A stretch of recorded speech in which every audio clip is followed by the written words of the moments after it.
लखनऊ से बड़ी खबर से जो कि मुर्तजा से जुड़ी सामने आ रही है। मुर्तजा के 4 बैंक खातों से ये खबर सामने आ रही है, जहां आपको बता दें कि मुर्तजा के बैंक खातों से 20 लाख रुपए मिले हैं। तो मुर्तजा से जुड़ी इस वक्त की बड़ी खबर सामने आ रही है, एक बड़ा अपडेट, जहां मुर्तजा के पास से एक इंटरनेशनल सिम कार्ड भी बरामद किया गया है। आपको बता दें कि मुर्तजा के खाते में 20 लाख रुपयों की रकम बरामद की गई है। विदेशी फंडिंग के जरिए खाते में पैसे आने की जांच अभी फिलहाल की जा रही है। आपको बता दें इस वक्त की बड़ी अपडेट लखनऊ से, जहां मुर्तजा के बैंक खातों से 20 लाख रुपयों की रकम मिली है। तो विदेशी फंडिंग के जरिए खाते में पैसे आने की जांच फिलहाल टीम कर रही है। और आपको बता दें कि मुर्तजा के खाते में 20 लाख रुपयों की जांच फिलहाल जारी है। विदेशी फंडिंग के जरिए खाते में पैसे आने की आशंकाएं जताई जा रही हैं, जिसको लेकर आगे जांच की जा रही है। और मुर्तजा से जुड़ी इस वक्त की बड़ी अपडेट कि मुर्तजा के बैंक खातों में 20 लाख रुपयों की रकम मिली है और मुर्तजा के पास से एक इंटरनेशनल सिम कार्ड भी बरामद किया गया है। मुर्तजा के खाते से 20 लाख रुपयों की जांच फिलहाल की जा रही है। पता लगाया जा रहा है कि आखिर ये 20 लाख रुपए आए तो आए कहां से, और कहीं मुर्तजा के कोई इंटरनेशनल तार तो नहीं जुड़े हुए हैं। तो आपको बता दें इस वक्त की बड़ी खबर मुर्तजा से जुड़ी सामने आ रही है, जहां मुर्तजा के खाते से 20 लाख रुपयों की रकम बरामद की गई है। और ये पता लगाया जा रहा है कि विदेशी फंडिंग के जरिए तो कहीं ये पैसे उसके खातों में जमा नहीं किए गए हैं। मुर्तजा के 4 बैंक खातों में आपको बता दें कि 20 लाख रुपयों की रकम बरामद की गई है। और मुर्तजा के पास से एक इंटरनेशनल सिम कार्ड भी पुलिस को मिला है। और अभी ये पता लगाया जा रहा है कि विदेशी फंडिंग के जरिए तो कहीं ये 20 लाख रुपए मुर्तजा के अकाउंट में नहीं आए। तो इस वक्त का बड़ा अपडेट आपको देते जो मुर्तजा से जुड़ा हुआ है। मुर्तजा के बैंक खातों से 20 लाख रुपयों की रकम बरामद की गई है।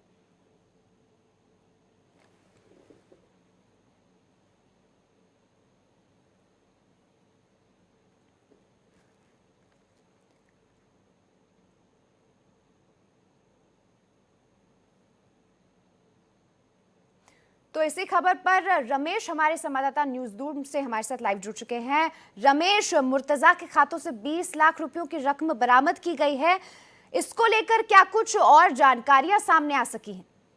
हाँ कोनिका, आपको बता दें कि एटीएस की जांच अब बहुत तेज़ हो गई है और मुर्तजा को लखनऊ लाया गया है, जहां पूछताछ चल रही है उनसे। अब थोड़ी देर में शुरू हो जाएगी और कई अहमदाबाद एटीएस कई जगह की ऐसी टीमें आएंगी, उनसे पूछताछ भी करेंगी क्या कनेक्शन है। अभी जो जानकारी निकल के आ रही है, सबसे चौंकाने वाला खुलासा ये कि ये टेरर फंडिंग का मामला सामने आ रहा है। अभी तक 20 लाख 4 खातों से मुर्तजा के 4 खातों से एटीएस को 20 लाख की बरामदगी हुई है और प्लस कई अकाउंट उनके डिटेल भी मिले हैं। तो लिहाजा कहीं ना कहीं अब ये टेरर फंडिंग की तरफ इशारा करता है। अब एटीएस के लिए ये एक बहुत बड़ी चुनौती हो गई। कहाँ पैसे कहाँ से आते थे, किसके ट्रांसफ़र होते थे, कैसे ये भेजते थे। तो मुर्तजा कहीं से कहीं एक ऐसी कड़ी बन चुका है जो कई राज खोल सकता है। तो लिहाजा एटीएस की टीम गोरखपुर से रवानगी की है और यहाँ लखनऊ में लाई गई है। यहाँ पे पूछताछ चल रही है और चौंकाने वाले कई अहम कड़ी दर कड़ी पहल खुलते जा रहे हैं। कई ऐसे भी चौंकाने खुलासे हो रहे हैं जिससे किसी को अंदाज़ा भी नहीं था कि इतनी बड़ी चीज़ें हो जाएंगी। क्योंकि शुरू में अंदाज़ा ये लगाया जा रहा है मुर्तजा एक साइको है, मानसिक रूप से बीमार है। तो लिहाजा वो अब चीज़ें चेंज होती जा रही हैं। एक पढ़ा लिखा इंसान कभी इस तरह हरकत नहीं करता, लेकिन जो टेरर फंडिंग प्लस है कि एक कट्टरपंथ जो इसे बोलते हैं, उसके लेकर जो उसके माइंड में चल रहा था। तो कहीं ना कहीं मुर्तजा अब इस समय एक ऐसा गवाह हो चुका है जो एक एक परत खोलेगा। कौन कौन लोग शामिल थे इसमें, कहाँ से फंडिंग हुई, कहाँ से पैसा आया, किसके खाते में कब भेजा गया। उसने बाकायदे एक अपना वेबसाइट बनाया था, इंटरनेशनल सिम भी रखा था जो $28 में उसने खरीदा था। तो यानी कहीं न कहीं ये कई दिनों से नेटवर्किंग चल रही थी, ये कोई नया मामला नहीं है। यानी इसके पूरा बाकायदे इसकी साइट बनाई गई, लोग उससे जुड़े गए, यानी कहीं न कहीं आप कह सकते हैं जैसे आईएस से भी इसके कनेक्शन हो सकते हैं। लिहाजा एटीएस एक-एक कदम फूँक-फूँक के रख रही है और कहीं कोई कड़ी छूटे ना, इसके लिए आला अधिकारी जो है सूबे के सिस्टम में बैठे हैं, सरकार योगी सरकार है, बहुत सख्त सरकार है, तो कहीं न कहीं इसको पूरा दूध का दूध, पानी का पानी करने की कोशिश कर रही है। जी रमेश, खबरों के मुताबिक मुर्तजा के पास से एक इंटरनेशनल सिम भी बरामद की गई है, तो क्या ये कॉल डिटेल्स खंगाली जा रही हैं? क्योंकि इंटरनेशनल सिम मिली है, क्या इंटरनेशनल तार जुड़े हो सकते हैं? इंटरनेशनली ये एक्टिव होगा? क्या कुछ जानकारी इसको लेकर? हाँ कोनिका, आपको बता दें कि ये कहीं न कहीं इंटरनेशनल जो सिम बरामद हुआ है, इससे साफ जाहिर होता है कि ये इंटरनेशनल कनेक्शन है, यानी टेरर फंडिंग। पैसे विदेशों से आते थे, कौन लोग भेजते थे, आखिर में क्या वो चाहते थे, उनका मंसूबा क्या था। लिहाजा एटीएम की कई टीमें गठित की गई हैं। लगातार जब से गोरखपुर से इसकी गिरफ्तारी हुई तभी से लगातार कई जगह छापेमारी की गई और कई अपडेट ये भी निकल के आ रहे हैं कि वो घर पे उसके पिस्टल भी, एयरगन बरामद हुआ है, यानी कहीं न कहीं वो निशानबाजी भी सीखता था, चाकू रखा था। उसके बाद ऐसे कई डिटेल उनके पास एटीएस के पास मिले हैं, जिससे साफ जाहिर होता है कि टेरर फंडिंग का कहीं ना कहीं मामला जरूर है। लिहाजा एटीएस सभी पहलुओं पे जांच कर रही है। फिर चाहे गोरखपुर में अचानक इस तरह की घटना को अंजाम देना, फिर अदर जो दूसरे देशों से कनेक्शन होना, नेपाल हुआ, फिर उसका आईएस से हुआ, तो यानी कहीं ना कहीं ये जाहिर करता है कि मुर्तजा का मकसद कोई छोटा नहीं था, बहुत बड़ी प्लानिंग थी। ये बहुत बड़ी प्लानिंग के तहत ये रणनीति को अंजाम देना चाहता था। खासकर बात कर ली जाए जो आईएस कनेक्शन है, तो ये एक छोटा नेटवर्क नहीं है, बहुत बड़ा नेटवर्क है। इसके सभी देशों में तार फैले हुए हैं, तो लिहाजा पूर्वांचल एक सेफ जोन होता है, इसलिए लिहाजा इसको उन्होंने टारगेट बनाया कि पूर्वांचल से आप सेधमारी करो। यानी कहीं ना कहीं नेपाल से जो कनेक्शन है, क्योंकि ओपन बॉर्डर है, वहाँ से कभी भी कोई आ सकता है, जा सकता है। जो कि पुलिस ने, एटीएस ने साफ साफ बताया कि 2 से 3 लोग नेपाल के रास्ते घुसपैठ किए थे। तो कहीं ना कहीं ये नेटवर्क बहुत तगड़ा है और एटीएस इसलिए हर पहलू पे जांच कर रही है। इनके परिवार के लोगों से भी पूछताछ कर रही है। पहली बीवी से बात की थी, कल गए जौनपुर जाके बाकायदे एटीएस ने उससे बात की। उसने खुलासा भी किया कि रात भर ये जगते थे, रात भर मुर्तजा जगता था, रात भर बातें करता था और अपने परिवार वालों से कम दूरी बना रखता था हमेशा। और कई अहम ऐसे खुलासे उसकी पत्नी ने किए थे कि जो साफ जाहिर हो गया था। कहीं ना कहीं लैपटॉप लेकर रात भर, अगर आप वीडियोस देख रहे हैं, और उनके लैपटॉप से ऐसे कई वीडियो भी बरामद हुए जो सीरिया हमले या आईएसआई के। तो यानी कहीं ना कहीं ये उनके मुर्तजा का मंसूबा ये था कि एक बहुत प्लानिंग के तहत बहुत बड़ी घटना को अंजाम देना था। क्योंकि जिस तरह वो वीडियोस देखे जाए थे, उसमें था कि एक आतंकवाद का पाठ कैसे पढ़ाया जाता है, कैसे लड़ाई की जाती है, कैसे लोग सीखते हैं, कैसे केमिकल बम बनाया जाता है। यानी कई अहम पहलुओं पे वो बाकायदे वो डिटेल देख रहा था, हर वीडियोस देख रहा था। तो यानी कहीं ना कहीं ये कह सकती हैं कि ये नेटवर्क बहुत तगड़ा है और जल्द ही एटीएस इसका खुलासा कर देगी। जी रमेश, बने रहिए हमारे साथ। हमारे संवाददाता अभिषेक भी हमारे साथ लखनऊ से लाइव जुड़ चुके हैं। अभिषेक, शिवा शर्मा जुड़ चुके हैं, माफ कीजिएगा। शिवा, अभी एटीएस मुख्यालय में मुर्तजा से फिलहाल पूछताछ चल रही है, तो क्या कुछ नई जानकारियां निकलकर सामने आई हैं? मुर्तजा ने क्या कुछ नए खुलासे किए हैं? शिवा। देखिए, अभी सुबह ही मुर्तजा लखनऊ लाया गया और एटीएस की कमांडो की एक विंग उसको गोरखपुर से लेकर के लखनऊ तक सड़क के रास्ते लाई है और उसको एटीएस मुख्यालय पर रखा गया। अब यहाँ पर एटीएस के अफसर उससे वन बाय वन उससे पूछताछ करेंगे और ये जानने की कोशिश करेंगे उसका नेटवर्क संभल, कानपुर, नोएडा और गोरखपुर के अलावा और कहाँ है। ये बात कही जा सकती है कि 7 दिन की पुलिस कस्टडी रिमांड पे मुर्तजा को लखनऊ लाया गया। अब 7 दिन तक एटीएस के अफसर और एटीएस के कमांडो इससे पूछताछ करेंगे और जिसके आधार पर वो जिसके भी नाम लेगा या जो भी पते ठिकाने बताएगा, वहां पर एटीएस के कमांडो जाकर के छापेमारी करेंगे और उसी आधार पर वो चीजें बरामद की होंगी और लोगों की हिरासत में लेकर के कवायद शुरू करने वाली चीज है वो जरूर शुरू कर दी जाएगी। लेकिन अभी 5 संदिग्ध एटीएस के कमांडो के हाथ लगे हैं जो अलग अलग जिलों से जिनको हिरासत में लिया गया है, चाहे वो कानपुर हो, गाजियाबाद हो, नोएडा हो या गोरखपुर हो। संभल में भी 2 लोगों को हिरासत में लिया गया और ये बताया जा रहा है कि मुर्तजा के वो बहुत ज्यादा करीबी है और जो गोरखपुर में जिन लोगों को हिरासत में लिया गया है वो उनके परिवार के ही लोग हैं। अब मुर्तजा एटीएस के अफसरों को किन किन चीजों का क्लू देता है, क्योंकि आईएसआई जो पाकिस्तानी खुफिया एजेंसी कि एक बहुत बड़ी एक ये मजबूती मानी जाती है कि आईएसआई से जो जुड़ेगा, जो भारत के अंदर काम करेगा, उसको फंडिंग से लेकर के सारी सुविधाएं दी जाएंगी। वो मुर्तजा के पास चीजें बरामद हुई है, चाहे वो नेपाल की करेंसी की बात हो, बैंक अकाउंट में एक ट्रांजेक्शन की बात हो, या फिर उसके बाद जो साहित्य मिले हैं, जो कट्टरवादीपन के जो वीडियोस मिले, वो इस ओर इशारा करते हैं कि मुर्तजा एक आतंकवादी संगठन के अंदर जुड़ा था और उसके साथ तमाम चीजें जो है वो उसके बाद बरामद हुई। तो ये जरूर कहा जा सकता है कि मुर्तजा आगे आने वाले समय में बहुत लोगों के नाम लेगा, उनसे बातचीत करेंगे, उनसे बातचीत जो अफसर करेंगे वो अपनी सीधे report ADG law and order यानी कि एटीएस के जो चीफ है उनको देंगे और इस पूरे मामले में कार्रवाई की जाएगी।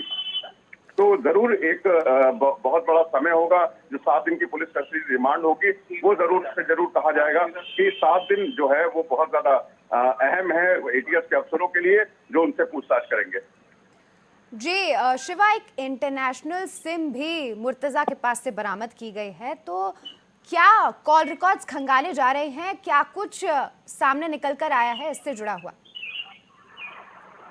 देखिए, मुर्तजा के पास जो इलेक्ट्रॉनिक एविडेंसेस मिले थे, चाहे वो लैपटॉप हो, चाहे वो सेलफोन हो, सभी के कॉल डिटेल रिकॉर्ड पिछले 1 साल की खंगाली गई। यानी कि 1 साल मुर्तजा किन किन लोगों से बातचीत कर रहा था, मैसेंजर के जरिए किससे वो जुड़ा हुआ था, सोशल मीडिया के जरिए किससे जुड़ा हुआ था। तो ये तमाम चीजें जो है वो एटीएस के अफसर इन्वेस्टिगेशन का पार्ट रख ले, वो बहुत ज्यादा चीजें रिवील नहीं कर रहे हैं। लेकिन जिन लोगों को भी हिरासत में लिया गया है, ये कहा जा सकता है कि मुर्तजा डायरेक्टली या इनडायरेक्टली उनके संपर्क में था। लेकिन किस तरीके की बातें होती है, कट्टरबंदी से जुड़ी बातें होती है, या उसकी पर्सनल बातें होती है, या वो जिस एजेंसी से जुड़ा हुआ था, जिस आतंकवादी संगठन से जुड़ा हुआ था, उससे जुड़े हुए लोग हो सकते हैं। तो बहुत ये कहा जाएगा कि अहम होगा कि अब जिससे मुर्तजा नाम लेगा पूछताछ के अंदर, वो लोग कौन होते हैं और वो कितने बड़े नेक्सस से जुड़े होते हैं। ये उत्तर प्रदेश पुलिस के लिए और खास तौर से एटीएस विंग के लिए बहुत महत्वपूर्ण होगा, क्योंकि 7 दिन एटीएस को कोर्ट ने इसीलिए दिए हैं कि मुर्तजा से आपको जितनी भी जानकारियां लेनी है, क्योंकि राष्ट्रहित से जुड़ा ये मामला है पूरा, इसलिए कोर्ट ने पूरी इजाजत दी थी कि आप गोरखपुर से बाहर ले जाकर के भी उससे पूछताछ कर सकते, क्योंकि राजधानी लखनऊ है और एटीएस का खुद का हेडक्वार्टर है, उनके पास तमाम संसाधन है।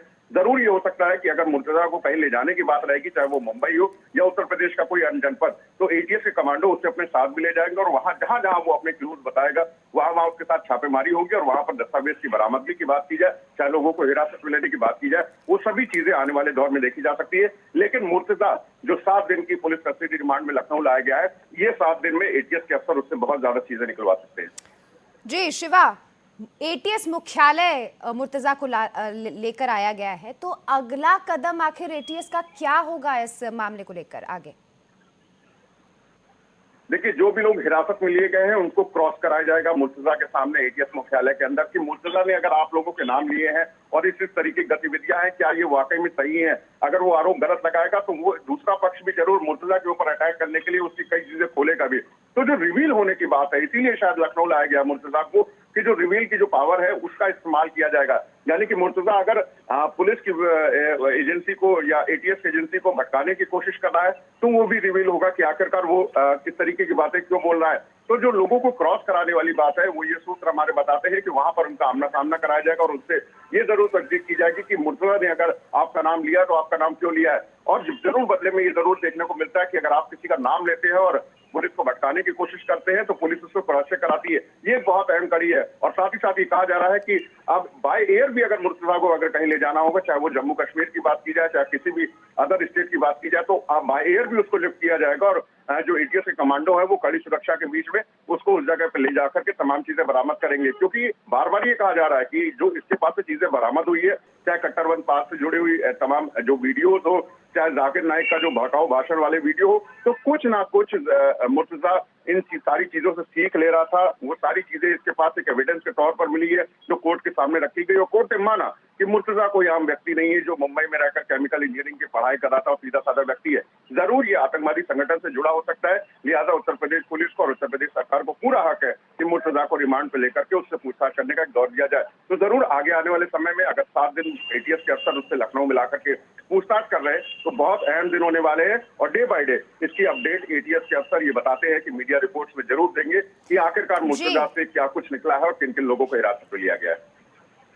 जी शिवा, आपको बीच में रोकूंगी। रमेश मेरे सहयोगी न्यूज रूम से लाइव जुड़ चुके हैं, उनके भी कुछ सवाल है, वो भी आपसे सवाल करना चाहेंगे। रमेश, एक अभी अहम जानकारी आ रही है कि सहारनपुर, देवबंद और कानपुर और नोएडा में छापेमारी चल रही एटीएस की और कुछ युवकों को हिरासत में लिया गया। तो क्या लगता है क्या ये पूरा जहाँ-जहाँ ये मुर्तज़ा गया था वहाँ-वहाँ ये छापेमारी जारी रहेगी अभी? देखिए रमेश, जैसा कि मैंने पहले कहा कि सुबह इस बात का खुलासा हुआ था और खुद एडीजी एटीएस ने इस बात को बताया था कि हमने अलग अलग जिलों में छापेमारी की है। वो गोरखपुर भी है, वो संभल भी है, गाजियाबाद भी है और कानपुर भी है।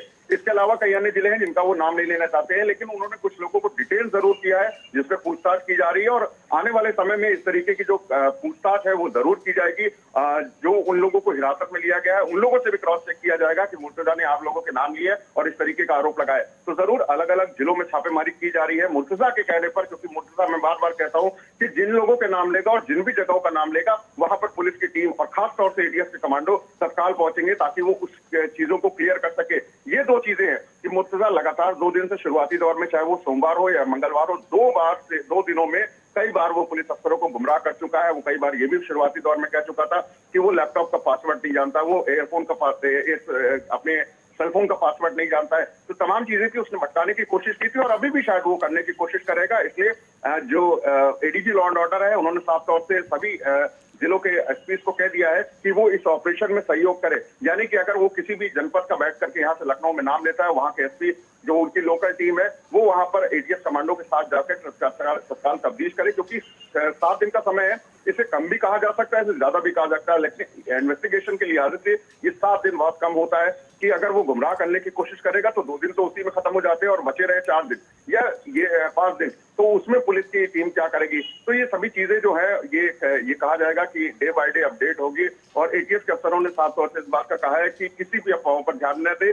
जरूर उनसे क्रॉस चेक कर ले कि अगर जिन जनपदों से किसी को अगर उठाने की बात आती है, किसी को हिरासत में लेने की बात आती है, तो एक बार एटीएस के अफसरों से उनसे बातचीत कर ले। क्योंकि अफवाहों का दौर चल रहा है और अफवाह के दौर में तमाम सोशल मीडिया पे खबरें आती है कि किसी जनपद से उठा करके किसी युवक को हिरासत में लिया गया है, उसके जो परिजन है वो भटक रहे हैं। तो ये सारी चीजें पिछले दौर में देखने को मिली जब एटीएस के जो कमांडोज है अपना एक ऑपरेशन अगर चलाते हैं। तो मुर्तजा के मामले में भी यूपी पुलिस ये साफ तौर से मीडिया से अप्रोच करके और एक निवेदन कर रही है कि अफवाहों के दौर पे लोगों जो पुलिस ऑफिसर है, जो यूपी पुलिस के मोस्ट सीनियर ऑफिसर है, उनसे एक बार क्रॉस चेक कर ले और ये जरूर खबर की गोपनीयता को बनाए रखते, क्योंकि ये राष्ट्रहित में ऑपरेशन है और तमाम चीजें जो है वो रिवील नहीं कर सकती, लेकिन डे बाय डे जो भी मीडिया अपडेट्स होंगी वो मीडिया कर्मियों को दी जाएंगी।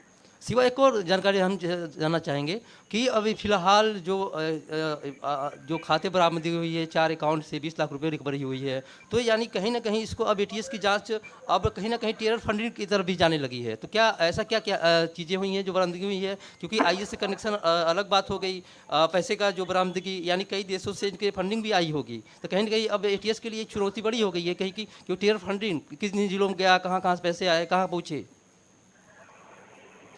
देखिए ये चीज पहले ही गृह विभाग ने कह दिया था कि आतंकी संगठन से जुड़ा मामला हो सकता है और उसी दिन इस बात का अंदाजा लगाया गया था कि गृह विभाग इतनी आसानी से हर कोई चीज नहीं कह सकता है। यानी कि उसके बाद पुख्ता सबूत है कि मुर्तजा के पास से जरूर कहीं ना कहीं जो ट्रैवल हिस्ट्री है वो संदिग्ध पाई गई है, चाहे यहाँ से लेकर के मुंबई हो या फिर बाहर किसी अन्य प्रदेशों की, ये उनके पास पाई गई थी। और साफ तौर से ये ट्रांजेक्शन के बारे में पूछा गया था कि उसके बैंक खाते कितने और कितनी रकम पाई गई है।